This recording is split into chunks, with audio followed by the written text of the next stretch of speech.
ترک سلطان محمد فاتح، جس نے قسطنطنیہ کی فتح سے قبل ایک دفعہ کہا تھا یا تو میں قسطنطنیہ کو لے لوں گا یا پھر قسطنطنیہ مجھے لے لے گا، اس قدر یکسو اور جذباتی سلطان فتح قسطنطنیہ کے بعد پہلی دفعہ شکست سے دوچار ہوا جب اسے سربین اہم ترین شہر سمیٹریوو کا محاصرہ بلا نتیجہ اٹھانا پڑا، اور سونے پر سہاگا یہ کہ جان ہونیاڈے کی ہنگیرین اور برانکووک کی سربین مشترکہ فوجوں نے کراسووک کے مقام پر عثمانی جنگی لشکر کو بھی تہس نہس کر دیا۔ یہ جہاں اس نوخیز سلطان کی قابلیت پر ٹیسٹ چیک تھا، وہیں یہ عثمانیوں کے لیے ایک کھلا پیغام بھی تھا کہ وہ یورپ میں مزید پیش قدمی سے باز رہیں۔ تو کیا اسلامی دنیا کے اس شیر سلطان محمد فاتح نے جان ہونیاڈے اور برانکووک کی اس جسارت کا جواب دیا یا نہیں؟ السلام علیکم دوستو، آپ دیکھ رہے ہیں سیکھو جانو کی اوٹومن سیریز، اور آج کی اس ویڈیو میں ہم آپ کو اسی معرکہ بلغراد کے بارے میں بتائیں گے۔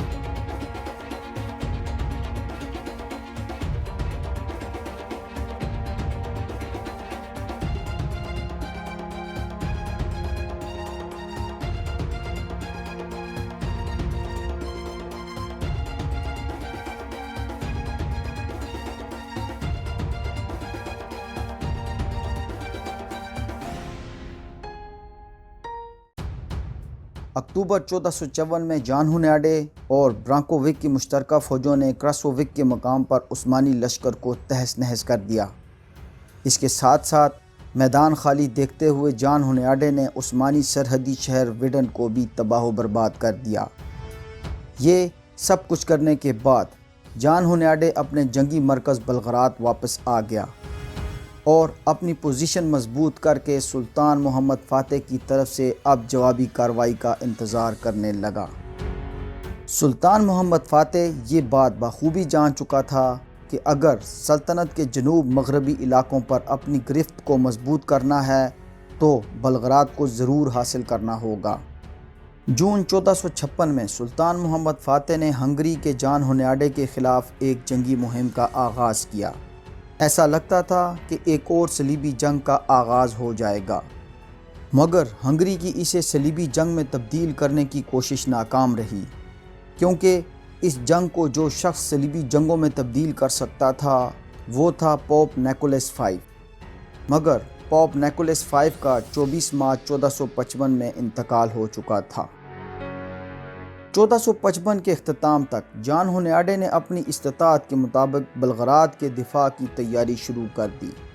اس نے اپنے بہنوئی محلے سلیگی اور اپنے بیٹے لازلو کی کمان میں قلعے کے دفاع کو مضبوط اور مستحکم کیا، اور خود ایک اضافی امدادی فوج اور 200 بحری کشتیوں کے ایک بیڑے کی تیاری میں مصروف ہو گیا۔ اس سے پہلے کہ ہونیاڈے اپنی فوجی قوت کو اکٹھا کرتا، سلطان محمد فاتح کی فوج بلغراد پہنچ گئی، جن کی تعداد بعض مورخین کے نزدیک 60 سے 70 ہزار تھی اور بعض کے نزدیک 1,60,000 کے قریب تھی۔ دوستو، یہ ہے قلعہ بلغراد، جو کہ یورپ کے سب سے بڑے دریا ڈینوب اور معاون ندی سیوا کے سنگم پر موجود تھا۔ اس قلعے کی جنگی اعتبار سے بہت اہم پوزیشن یا محل وقوع تھا۔ یہ قلعہ نہ صرف ہنگری کی جنوبی سرحدوں کے دفاع کو مضبوط بناتا تھا، بلکہ یہ یورپ کے بہترین دفاعی قلعوں میں سے بھی ایک تھا۔ شہر کے دفاع کو 3 پرتوں یا لیئرز میں ڈیزائن کیا گیا تھا۔ مرکزی محل اور فوجی ہیڈ کوارٹرز شہر کے اندرونی حصے میں بنائے گئے تھے، جو کہ قدر اونچائی پر موجود تھے، اور اس کی اپنی حفاظتی دیواریں بھی تھیں۔ شہر کا نچلا حصہ دوہری حفاظتی دیواروں کے ساتھ شہری آبادی اور بندرگاہ پر مشتمل تھا۔ قلعہ بلغراد میں 7,000 سربین ہنگیرین فوجوں کے مضبوط دستے حفاظت کے لیے مامور تھے، جن کی قیادت کر رہا تھا جان ہونیاڈے کا بیٹا لازلو اور بہنوئی محلی سلاگی۔ سلطان محمد فاتح نے اپنی فوجوں کو 3 حصوں میں تقسیم کیا۔ دائیں پہلو پر رومیلی سے فوجوں کے دستے تھے، جبکہ بائیں پہلو پر اناطولیہ کے فوجی دستے صف آرا تھے۔ درمیانی پہلو پر خصوصی فوجیوں اور ینیچری کے دستوں کی قیادت سلطان خود کر رہا تھا۔ دائیں پہلو پر موجود رومیلی فوجی دستے 300 کے قریب توپوں سے بھی لیس تھے، جبکہ 200 کے قریب عثمانی بحری کشتیاں بھی دریائے ڈینوب میں گشت کر رہی تھیں، جن کا اصل ہدف دریائے راستے سے فوجی امداد کو روکنا تھا۔ سلطان محمد فاتح نے جنوب مغرب میں سیوا کی ندی میں بھی اپنی کشتیوں کو تعینات کر دیا تاکہ یہاں سے بھی قلعے کے بیرونی تمام رابطے کاٹ دیے جائیں۔ 29 جون کو سلطان محمد فاتح نے قلعہ بلغراد کی دیواروں پر زوردار بمباری شروع کر دی۔ ابتدائی طور پر حفاظتی دیواروں کو کچھ نقصان تو ہوا، مگر دوہرے حصار کی وجہ سے کوئی قابل قدر کامیابی حاصل نہ ہوئی۔ 4 جولائی 1456 کو سلطان محمد فاتح نے قلعہ بلغراد کا محاصرہ شروع کر دیا۔ جب یہ اطلاع جان ہنیاڈے تک پہنچی تو اس وقت وہ ہنگری کے جنوب میں گھڑ سوار دستوں کی بھرتی میں مصروف تھا، مگر اسے گھڑ سواروں سے زیادہ عام کسان پیادل فوج ہی دستیاب ہو سکی۔ مجموعی طور پر جان ہنیاڈے کم و بیش 40 سے 50 ہزار عام کسان فوج اکٹھی کرنے میں کامیاب ہو گیا۔ اگرچہ اس فوج کا تقریباً 10% حصہ ہی تربیت یافتہ فوج پر مشتمل تھا، لیکن جان ہنیاڈے نے اسی فوج کے ساتھ قلعہ بلغراد کی طرف پیش قدمی شروع کر دی۔ جان ہنیاڈے کے ساتھ 200 کشتیوں کا ایک بحری بیڑا بھی تھا۔ 14 جولائی کو جب جان ہنیاڈے قلعہ بلغراد کے قریب پہنچا تو اس نے نہ صرف عثمانی بحری ناکہ بندی کو توڑ دیا، بلکہ عثمانی 3 بڑی کشتیوں کو ڈبونے کے ساتھ ساتھ 4 بڑی کشتیوں اور 20 چھوٹی کشتیوں پر بھی قبضہ کر لیا۔ سلطان محمد فاتح کے بحری بیڑے کو تباہ کرنے کے بعد جان ہنیاڈے اپنی فوج اور اشیاء خوردونوش کے ساتھ شہر میں داخل ہونے میں کامیاب ہو گیا۔ جان ہنیاڈے کے آ جانے سے قلعے کا دفاع اور بھی مضبوط ہو گیا۔ اس تمام واقعے کے بعد سلطان کی طرف سے قلعے پر بمباری میں مزید شدت آ گئی۔ سلطان کسی بھی قیمت پر محاصرہ اٹھانے کے موڈ میں نہیں تھا، اس لیے 1 ہفتے کی مسلسل بمباری سے شہر کی حفاظتی دیواریں کئی مقامات سے ٹوٹ گئیں۔ 21 جولائی کو سلطان نے فل اینڈ فائنل حملے کا حکم دے دیا، جو غروب آفتاب کے وقت شروع ہوا اور ساری رات جاری رہا۔ سلطان کے حکم سے ینیچری یا جینیسریز شہر میں داخل ہو گئیں اور ان کے پیچھے بڑی تعداد میں دوسری پیادل فوج بھی قلعے کے بیرونی حصے میں داخل ہو گئی۔ قلعے کے نچلے حصے میں دو بدو لڑائی کا آغاز ہو گیا، جبکہ ینیچری شہر کے بالائی حصے کی طرف بڑھنا شروع ہو گئی۔ چونکہ یہ محاصرے کا اہم ترین لمحہ تھا، اس لیے ہنیاڈے نے محافظوں کو حفاظتی دیوار کے ٹوٹے ہوئے حصوں میں لکڑیوں اور آتشگیر مواد کی مدد سے آگ لگانے کا حکم دے دیا۔ اس طرح شہر میں موجود عثمانی فوجوں کا قلعے سے باہر فوجوں سے رابطہ مکمل طور پر ختم ہو گیا۔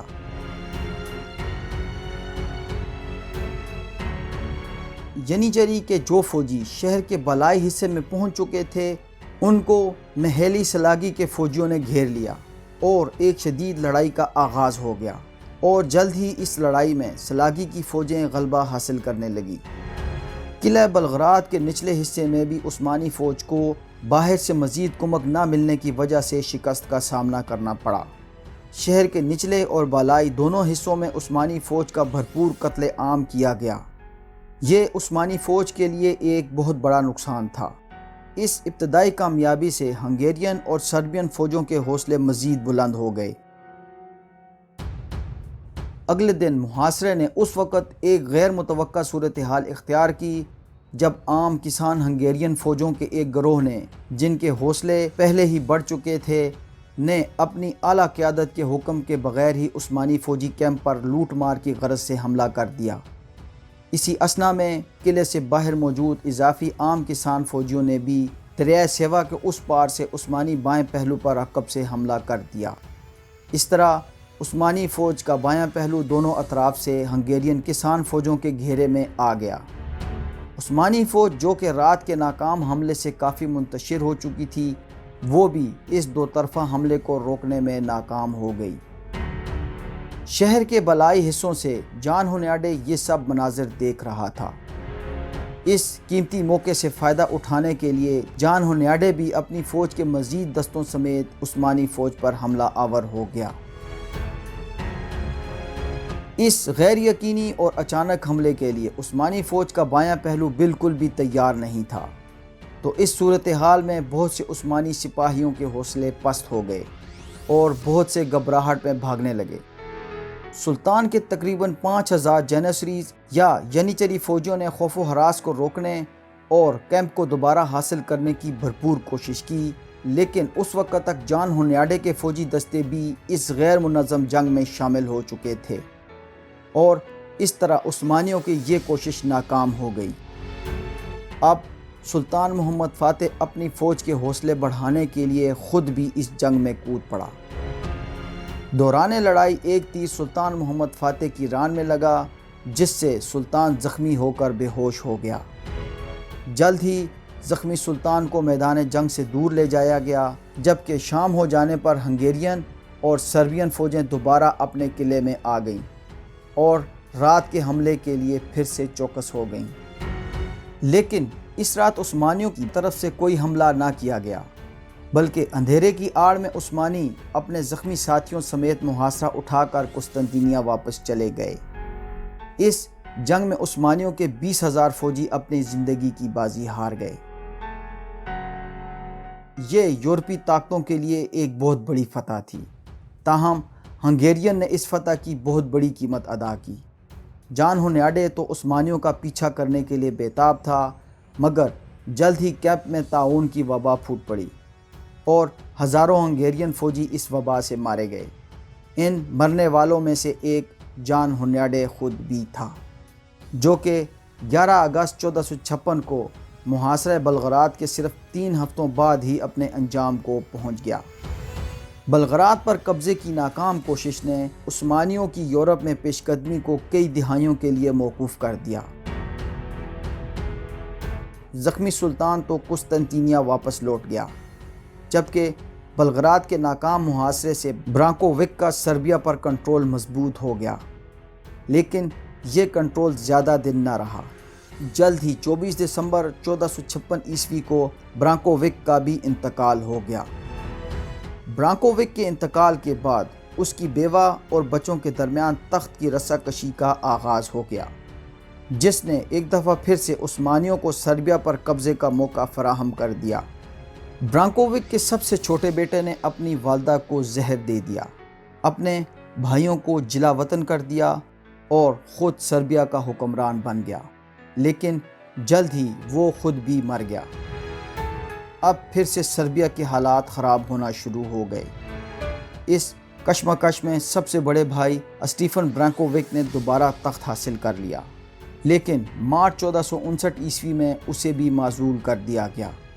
اس کے بعد ہمسایہ ریاست بوسنیا کے مستقبل کے بادشاہ اسٹیفن تماسووچ کو سربیا کا تخت پیش کیا گیا، جس پر سلطان محمد فاتح کو بہت غصہ آیا، تو اس نے سربیا کی طرف اپنی فوجوں کو بھیج دیا۔ جون 1459 میں سمنڈریوو جیسے اہم شہر پر عثمانی فوجوں نے قبضہ کر لیا۔ اس طرح برانکووک کی موت کے صرف 3 سال بعد ہی سربیا مستقل طور پر عثمانی قلمرو میں شامل ہو گیا۔ سربیا کے اس انجام سے خوفزدہ بوسنیا نے فوراً ہی باجگزاری قبول کرنے میں ہی عافیت سمجھی۔ اسی دوران موریا پر حکمران ڈیمیٹریوس پیلالوگس اور تھامس پیلالوگس کے خلاف عوامی بغاوت برپا ہو گئی، جو کہ اپنے بھائی شہنشاہ قسطنطنیہ کونسٹنٹین 11 کو فوجی امداد نہ بھیجنے کی وجہ سے ہوئی۔ ان سب حالات میں ڈیمیٹریوس اور تھامس پیلالوگس نے عوامی بغاوت کو کچلنے کے لیے عثمانیوں سے مدد طلب کر لی۔ اسی دوران کئی مقامی بااثر افراد نے بھی سلطان محمد فاتح کے ساتھ نیچی صلح کر لی۔ موریا پر حکمرانی میں نااہلی اور سلطان کو سالانہ خراج پیش کرنے میں ناکامی کے بعد ان دونوں نے بھی سلطنت عثمانیہ کے خلاف بغاوت کر دی، جس پر مئی 1460 عیسوی میں سلطان محمد فاتح اپنی فوجوں کے ساتھ موریا میں داخل ہو گیا۔ ڈیمیٹریوس کو تو عثمانیوں نے قیدی بنا لیا، جبکہ تھامس بھاگنے میں کامیاب ہو گیا۔ اس طرح 1460 عیسوی کے موسم گرما ختم ہونے سے پہلے تمام موریا پر عثمانیوں کا قبضہ ہو چکا تھا۔ 1460 سے 1462 عیسوی کے درمیانی عرصہ میں یونان اور اناطولیہ کے درمیان واقع کئی جزیروں پر بھی عثمانیوں نے قبضہ کیا۔ سلطان محمد فاتح نے بڑی تیزی سے ان نئے مفتوحہ علاقوں میں ترک مسلمانوں کی آبادکاری شروع کی۔ اس نے زیادہ تر اپنے فوجیوں اور کمانڈروں کو ان علاقوں میں جاگیریں عطا کی۔ اس طرح بہت سے سپاہی اور فوجی کمانڈر اپنے خاندانوں کو لے کر ان نئے فتح شدہ علاقوں میں اپنی جاگیروں میں آباد ہو گئے۔ انہی سپاہیوں میں سے ایک سپاہی یعقوب آقا بھی تھا، جسے 1462 عیسوی میں میڈلے جزیرے کی فتح کے بعد یہاں ایک بہت بڑی جاگیر عطا کی گئی۔ دوستو، آپ کو یہ بھی بتاتے چلیں کہ یہ خضر رئیس کے والد تھے، جن کو آج دنیا خیر الدین باربروسا کے نام سے جانتی ہے۔ خیر الدین باربروسا ہی وہ شخص تھا جس نے یورپی اقوام کی سمندروں پر حکمرانی کو تقریباً ختم کر دیا اور یورپ میں خوف کی علامت بھی بن گیا۔ انشاءاللہ ہم آپ کو عثمانی تاریخ کے بعد اس اسلامی ہیرو کے بارے میں تفصیل سے بتائیں گے۔ بہرحال اب نمبر تھا عیسائی ریاست طرابزون کا، جو کہ اناطولیہ میں مسلم ترک بیلکس اکاینلو کے ساتھ مل کر عثمانیوں کے خلاف نیکسس یا بلاک بنانے کی کوشش کر رہا تھا۔ اکاینلو قبیلے کو امیر تیمور نے 1402 عیسوی میں دیار بکر کا علاقہ عطا کیا تھا۔ شہنشاہ طرابزون جان چہارم نے مسلم خاندانوں کے ساتھ شاہی شادیوں کے ذریعے اتحاد قائم کیا ہوا تھا۔ شہنشاہ طرابزون جان چہارم نے اپنے ملک کے دفاع کے وعدے کے بدلے اپنی بیٹی کی شادی اپنے بہنوئی اکاینلو کے خان اوزن حسن کے بیٹے سے کروائی ہوئی تھی۔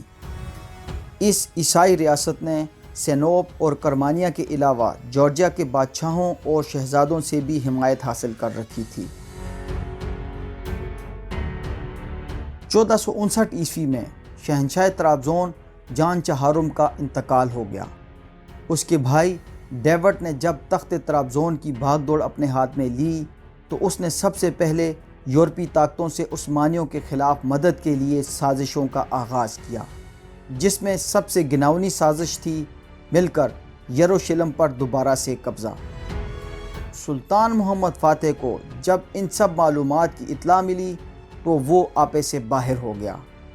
ان سازشوں کے ساتھ ساتھ ڈیوڈ نے اس سے قبل طرابزون پر عائد سالانہ خراج کو معاف کرنے کے لیے بھی سلطان سے مطالبہ کر دیا، جس سے سلطان محمد فاتح مزید مشتعل ہو گیا۔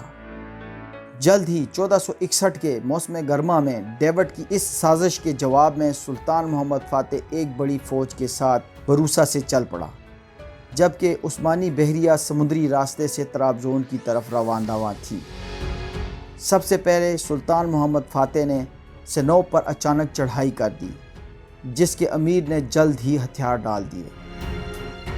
پھر سلطان محمد فاتح مشرقی اناطولیہ میں جنوب کی طرف اکاینلو کے خان اوزن حسن کی بڑھتی طاقت کو بے اثر کرنے کے لیے آگے بڑھا، لیکن جب اسے یقین ہو گیا کہ وہ طرابزون کی مدد کے لیے نہیں آئے گا تو اس نے طرابزون پر بڑی تیزی سے حملہ کر دیا اور اہل شہر کے باہر نکلنے سے قبل ہی شہر کا محاصرہ کر لیا۔